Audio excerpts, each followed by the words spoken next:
क्या आप जानते हैं कि विस्पर, स्टेफी, सोफी आज मार्केट में मिलने वाले सभी सैनिटरी पैड्स महिलाओं के लिए एक खतरा बन चुके हैं। नवंबर 2022 में एक दिल्ली बेस्ड एनजीओ ने इंडिया के इन पॉपुलर सैनिटरी पैड्स को स्टडी किया था, जिसके नतीजे हैरान करने वाले थे, क्योंकि इन सभी पैड्स में वोलेटाइल ऑर्गेनिक कंपाउंड यानी कि VOCs और थैलेट्स जैसे जानलेवा केमिकल्स पाए गए थे। ये केमिकल किस प्रकार जानलेवा हैं, चलिए जानते हैं।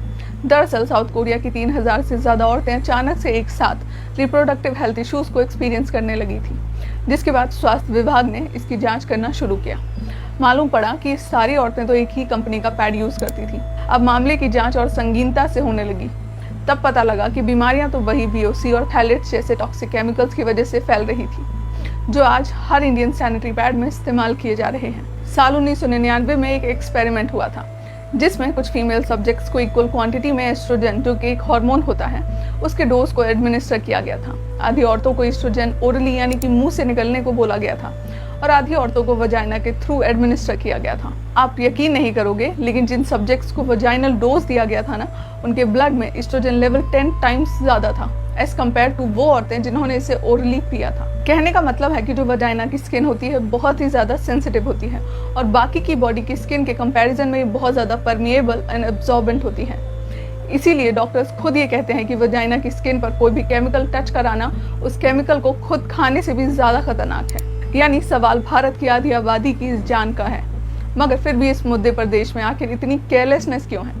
क्यों सरकार इन प्रोडक्ट्स के खिलाफ कोई गाइडलाइंस नहीं निकाल रही है? तो इस वीडियो के अंत तक जुड़े रहें ये जानने के लिए कि आखिर VOCs और थैलेट्स कैसे औरतों को कैंसर की तरफ ले जा रही है।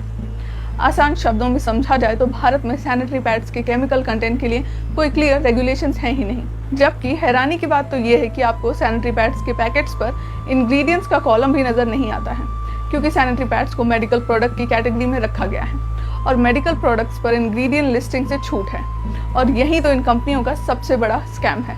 इस स्कैम को बढ़ावा दे रही है पीरियड्स के प्रति हमारी मानसिकता। शायद आपको इस बात पर यकीन ना हो, लेकिन क्या आप जानते हैं कि पुराने जमाने में महिलाएं पैड्स की जगह मिट्टी, राख, पत्तों का इस्तेमाल किया करती थी, जिसके कुछ समय बाद महिलाओं ने कपड़ों का इस्तेमाल करना शुरू कर दिया। जिसके बाद कुछ सैनिटरी बेल्ट्स भी मार्केट में आए थे, मगर इनकी बनावट देखकर ही आप समझ सकते हैं कि ये कितने अनकंफर्टेबल होंगे। जिसके बाद ये कंफर्ट के इश्यूज को फिक्स करने के लिए इन्वेंशन हुआ सैनिटरी पैड का, जो इंटरेस्टिंगली वर्ल्ड वॉर 2 के दौरान कुछ नर्सेस ने किया था, वो भी आदमियों के लिए। घायल सोल्जर्स को ट्रीट करने के लिए उस समय सेल्यूकॉटन नाम का एक अब्जॉर्प्टिव मटेरियल यूज होता था। कुछ नर्सेस को रियलाइज हुआ कि मटेरियल तो मेंस्ट्रुअल ब्लड को भी सोखने के लिए एकदम परफेक्ट है, और ऐसे ही the first sanitary pad was made. 70 के दशक में पैड्स तो इन्वेंट हो गए, जो कि फीमेल हाइजीन का सबसे बड़ा पार्ट है, मगर फिर भी हमारे देश में इस टॉपिक को लेकर कई सारे टैबूज थे। यही वजह है कि इन्वेंशन के लगभग 15 साल बाद पहली बार टीवी पर पीरियड्स शब्द का इस्तेमाल 1985 में आए एक विज्ञापन में किया गया, वो भी बहुत ही शर्म के साथ। कोर्टनी कॉक्स, जिन्होंने मोनिका का कैरेक्टर निभाया था फ्रेंड्स में, उन्होंने इसे फर्स्ट टाइम टेलीविजन पर यूज किया था। इनफैक्ट आज भी अगर आपने नोटिस किया हो तो बहुत समय तक सैनिटरी पैड्स के विज्ञापन में ब्लड को रिप्रेजेंट करने के लिए ब्लू जेल जैसे लिक्विड को दिखाया जाता था। If you think about it, एक टॉप सैनिटरी पैड के ब्रांड का नाम भी विस्पर है। I mean, क्या आपको ये आयरॉनिक नहीं लगता है? क्योंकि फिल्मों में तो हमें ब्लड शेड और वायलेंस देखना बहुत पसंद है, लेकिन एक महिला की लाइफ से जुड़े इस नेचुरल और नॉर्मल फेस को लेकर लोग आज भी इतने ज्यादा ट्रिगर क्यों हो जाते हैं? But on the other hand, कुछ इंडियन कल्चर्स में तो मेंस्ट्रुएशन को ओपनली ऑनर और सेलिब्रेट किया जाता है, जैसे उड़ीसा का एक फेमस राजा फेस्टिवल। इस 3 दिन के त्योहार में रेन्स का वेलकम किया जाता है, ये मानकर कि इस दौरान हमारी पृथ्वी माता मेंस्ट्रुएट कर रही हैं। साथ ही इसमें सभी मेंस्ट्रुएटिंग औरतों को भी, जिनको पीरियड्स हैं, उनको गॉडेस की तरह ट्रीट किया जाता है। सिमिलरली असम में भी हर साल 3 दिन का एक ऐसा ही महोत्सव होता है, जिसमें ऐसा माना जाता है कि वहाँ की जो लोकल गॉडेस हैं कामाख्या देवी, वो मेंस्ट्रुएट कर रही हैं। उन्हें रेस्ट और प्राइवेसी देने के लिए मंदिर के द्वार भी बंद कर दिए जाते हैं। इसके अलावा तमिल और दूसरे दक्षिण भारतीय राज्यों में भी लड़की की फर्स्ट पीरियड को बहुत जोरों शोरों से सेलिब्रेट किया जाता है। इसे हाफ साड़ी फेस्टिवल भी कहा जाता है, जहां पर लड़कियों को आधी साड़ी पहनाकर उनकी पूजा की जाती है और उन्हें बहुत सारे गिफ्ट भी दिए जाते हैं। इनफैक्ट हिंदू धर्म में तो कॉस्मिक योनि यानी कि वजाइना को यूनिवर्स की शुरुआत का सिंबल माना जाता है, एंड इसीलिए हमारे धर्म में योनि पूजा भी बहुत प्रिवलेंट है। बेसिक पॉइंट्स कि हमारी कोई भी वेदास, कोई भी हिंदू स्क्रिप्चर्स में ऐसा कहीं भी एक्सप्लिसिटली नहीं कहा गया है कि जो मेंस्ट्रुएशन होता है वो बहुत ही बुरी या फिर बहुत ही इम्प्योर चीज है। बट इन सब के बावजूद भी आज हम सबको पता है कि हमारे कल्चर में मेंस्ट्रुएशन को लेकर टैबू है ही। अब हाल ही में हुए एक इंसिडेंट को ही ले लो। इसमें बिहार के एक स्टूडेंट ने एक IAS ऑफिसर से बस एक सिंपल सा सवाल पूछा था। उसका कहना था कि सब कुछ तो सरकार देती है, जैसे कि पोशाक, छात्रवृत्ति, तो क्या 20 रुपए का विस्पर नहीं दे सकती है। अब इस सवाल पर उस IAS ऑफिसर ने ये जवाब दिया कि 20 और 30 रुपए का विस्पर भी दे सकते हैं, कल को जीन पैंट भी दे सकते हैं, परसों कोई सुंदर सुंदर जूते भी क्यों नहीं दे सकते हैं। और अंत में जब परिवार नियोजन की बात आएगी तो निरोध भी मुफ्त में ही देना पड़ेगा ना। सैनिटरी पैड जैसी बेसिक नेसेसिटी को लेकर हमारे देश के एजुकेटेड इंडिविजुअल्स का ये ओपिनियन है, उसे सीधा जीन से कंपेयर किया जा रहा है। एंड माइंड यू, इसके रिगार्डिंग स्टैट्स बहुत कंसर्निंग है। इंडिया में 70% गर्ल्स अपने फर्स्ट पीरियड आने पर मेंस्ट्रुएशन क्या होता है उसके बारे में जानती तक नहीं है। 8% इंडियन वुमेन ने पीरियड के दौरान आइसोलेशन फेस किया है एंड 3.3 करोड़ इंडियन गर्ल्स ने तो अपना फर्स्ट पीरियड आने पर स्कूल जाना ही छोड़ दिया है। इनफैक्ट बहुत कम लोग जानते होंगे कि इंडिया के कई रूरल रीजन्स में तो औरतों को पीरियड्स आने पर घर से बाहर एक अलग पीरियड हट में भेजा जाता है रहने के लिए।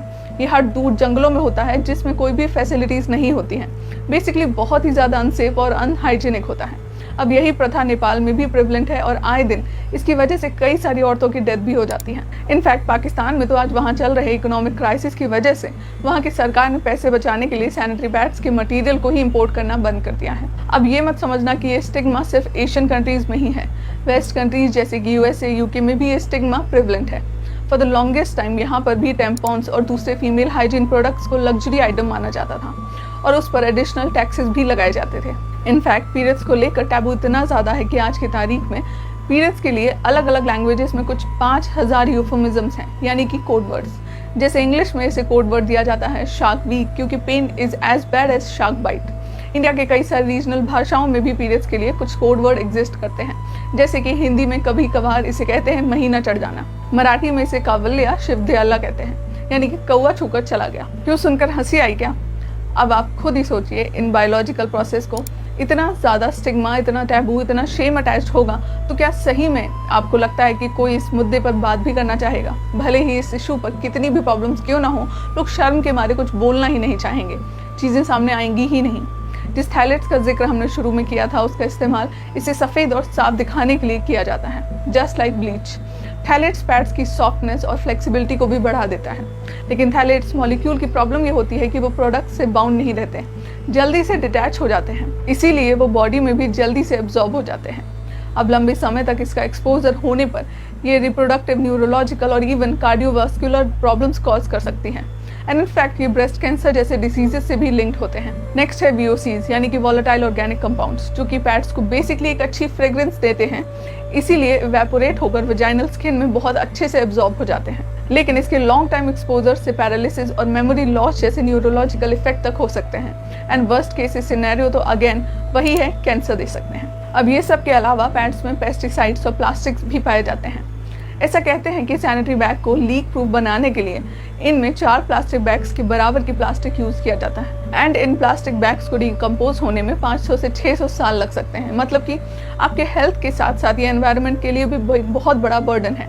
But here is the big question, sanitary pads नहीं तो और क्या? मार्केट में tampons, menstrual cups, menstrual disc जैसे बहुत सारे ऑल्टरनेटिव्स अवेलेबल हैं, लेकिन ये इतने भी रेडिली अवेलेबल नहीं होते हैं। बट फिर भी इंडिया में आज बहुत सारे locally made eco friendly pads available हैं, जैसे कि ये बनाना लीफ फाइबर पैड्स, ये बायोडिग्रेडेबल हैं, रियूजेबल हैं, कॉस्ट इफेक्टिव हैं एंड 100% सेफ भी हैं। एंड अगर कॉस्ट की बात करें तो इसका एक पैड जो कि मिनिमम 1 साल तक तो चल ही जाएगा, उसका प्राइस है 370 रुपीज़। एंड लड़कियाँ तो जानती ही होंगी कि वो साल में पैड्स पर कितना खर्च कर लेती हैं, आराम से मिनिमम 2 to 3,000। एंड इसके अलावा भी इंडिया में कई सारे स्मॉल बिजनेसेस हैं, जैसे कि आनंदी पैड्स, माई पैड्स, आज़ादी पैड्स एटसेट्रा, जो कि ऐसे ही बैम्बू, वाटर हाइसिंथ एंड कपड़े वगैरह के बने होते हैं। अब ये सारे पैड्स भी रेगुलर पैड्स के कंपैरिजन में बहुत ज़्यादा सेफ और चीप भी होते हैं।